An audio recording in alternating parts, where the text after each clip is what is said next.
I cheated on her and lost everything, a confession and what I learned. I'm posting this under a throwaway because I want to stay anonymous. What follows is the messy, uncomfortable truth of how I cheated on the person I loved, how I got caught, sort of, how we both paid for it, and what I discovered about myself afterward. It's not pretty, it's not heroic, but maybe it helps someone else who's tangled in this sort of mess. I met her when I was 27 and she was 26. We'd both just finished some transitional phases, jobs shifting, friendships changing, life feeling a little shaky, and somehow our timing aligned. It felt easy with her. We laughed. We eventually moved in, shared a tiny apartment, made weekend plans, talked about the future. I was proud to think I was becoming that person in someone's life. She accepted me. Wrinkles, bad habits, late-night gaming, weird food cravings. I accepted her ambitions, her quirks, her plans to travel someday. The relationship felt good, solid, real. We got serious. At 29, she said yes when I asked if we should look at apartments together. The apartment we picked wasn't perfect, but it was ours. I remember moving boxes on a lazy Saturday, ordering pizza, her letting you pick the paint color, some neutral, non-offensive shade for the master bedroom, the kind of domestic things that seemed small but felt big. I felt grown up. I felt accountable. I felt part of something. Then things shifted, slowly, subtly, and in retrospect, unmistakably. I started working more extra hours, overtime, side freelance work, trying to get ahead. She often said she missed me, but I shrugged it off. Same old busy week, I'll catch up this weekend. She stopped initiating 5-minute check-ins. She used to text me pictures of random street art she found. Suddenly, I got fewer of those. She started spending more evenings at yoga or meeting friends, which is fine in itself, but those nights multiplied. I didn't take note of the accumulation. Around that same time, I met someone else. This wasn't some grand, extravagant affair, nothing movie style. It started innocently enough. A meeting at a work event, a conversation that felt lighter, more fun, fewer responsibilities. I told myself, quietly, desperately, it's just harmless, no harm done, I'm not committing, which in itself became a red flag. I rationalized, I compartmentalized. I told myself I deserved a little escape. I told myself I was still with her, still committed, but in the silent parts of my head, I knew I was crossing lines. Eventually, the lines dissolved. It wasn't one single moment where I realized I'm cheating. It was a series of decisions.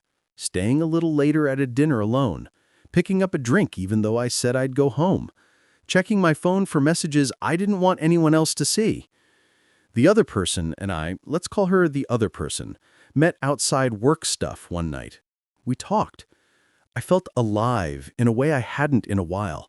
I felt impulsive, I felt guilty, but I felt that swirl of emotion that felt like a fast car ride after you've been stuck in traffic for years. It was thrilling and awful, all at once.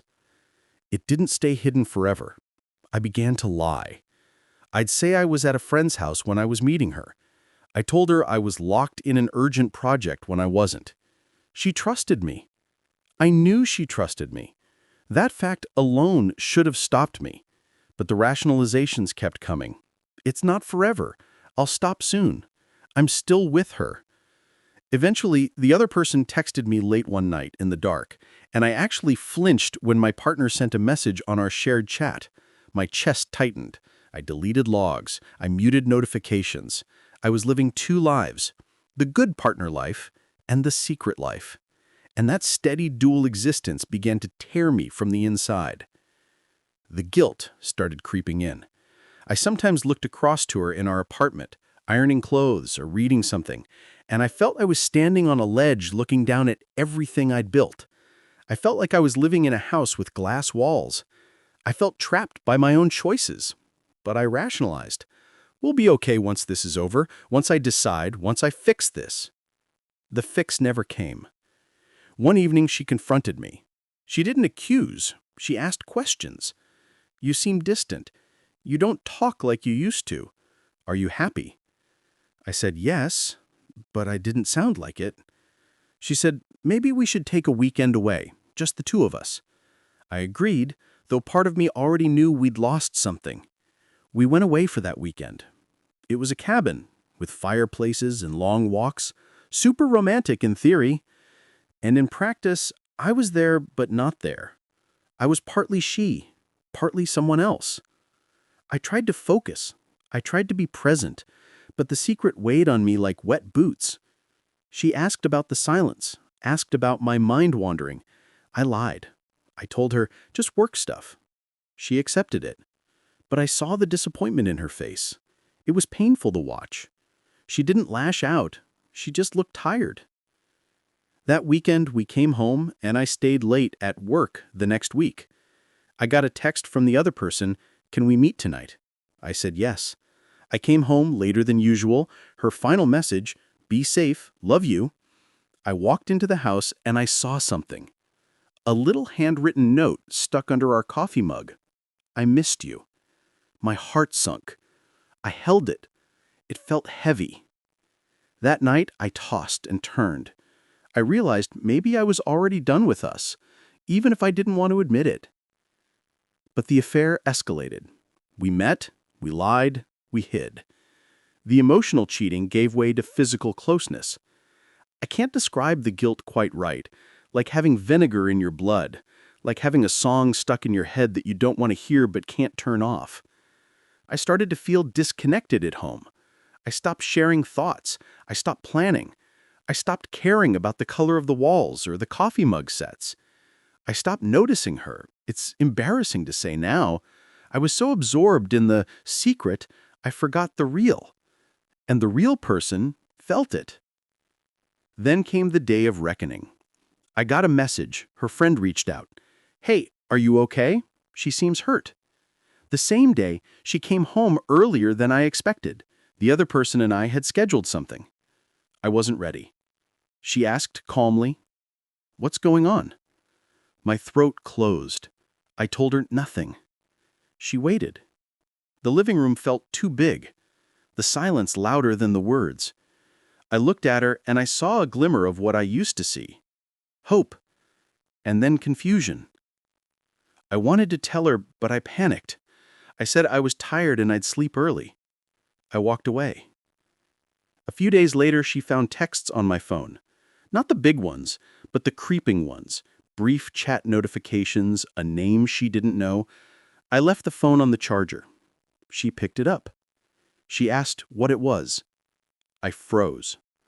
I lied. She knew I lied. I could see it. The small hole of trust collapsed. She asked to talk. I said yes. We sat at the kitchen table midnight after I came home late. She asked, "Are you cheating on me?" My brain turned to mush. I said no. Her voice quieted. "I found messages. I found the other night. You said you were at work." My heart pounded. I said, "I was meeting someone." The words were out. My voice cracked. She just sat there. She didn't yell. She just said, "Why?" I stumbled. I had no good answers. The relationship, the home, the life we built, all of it pressed on me like a weight I couldn't lift.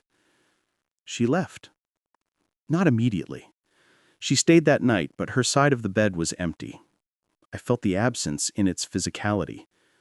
The next morning, she asked for space. She asked for time. She asked me to move out. I said yes, though in my head I screamed. We made agreements. I would move my things. I would give her the apartment. I would be gone. I packed bags. I left pictures behind. I left the coffee mugs and the little ponded plant she loved. I tried to explain. "I'm sorry. I messed up.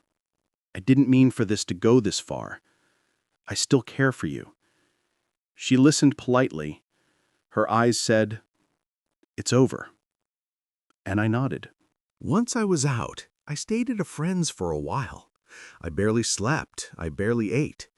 I replayed the entire timeline in my head. First meeting, first we conversations, move in, fights about trivial things, the drift, the guilt, the affair. I realized I had carved this outcome, piece by piece, with my own choices. I also realized how little I had paid attention to her needs, how little I had done maintenance work on us. I realized being in love isn't enough, not if you stop showing the person you love that you're also in partnership.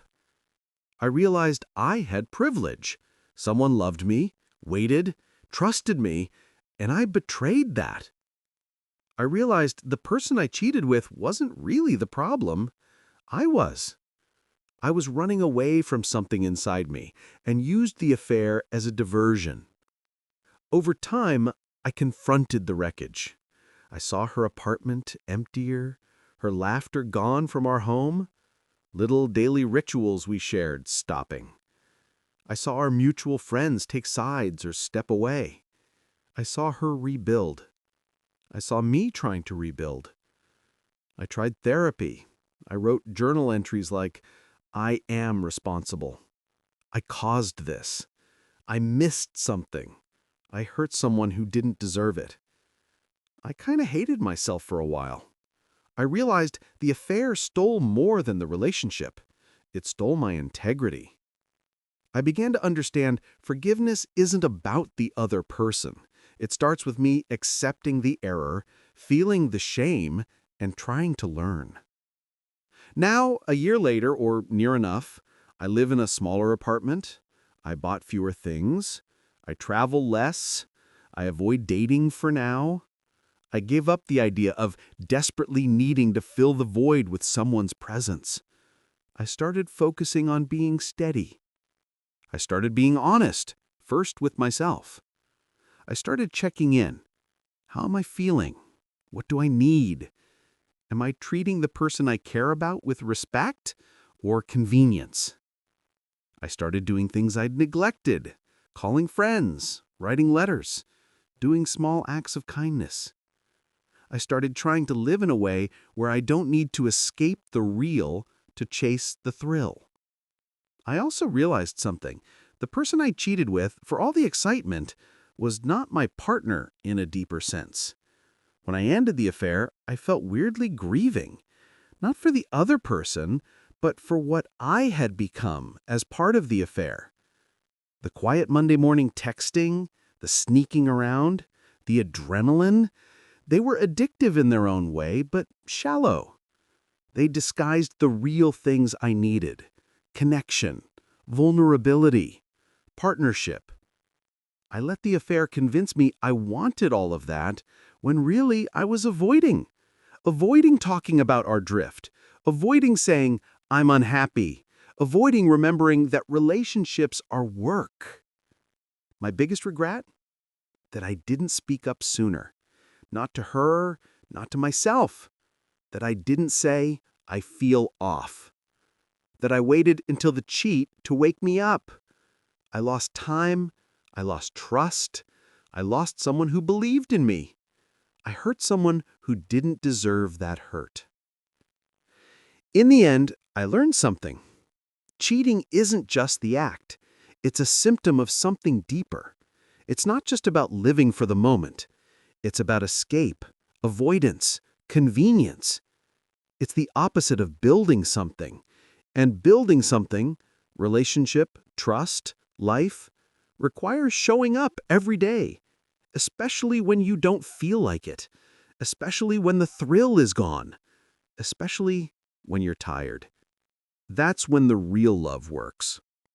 So, I'm here, learning, regretting, trying to do better. I'm not proud of what I did. I'm ashamed of the pain I caused. But I also believe this experience changed me for the better if I let it. If I let it.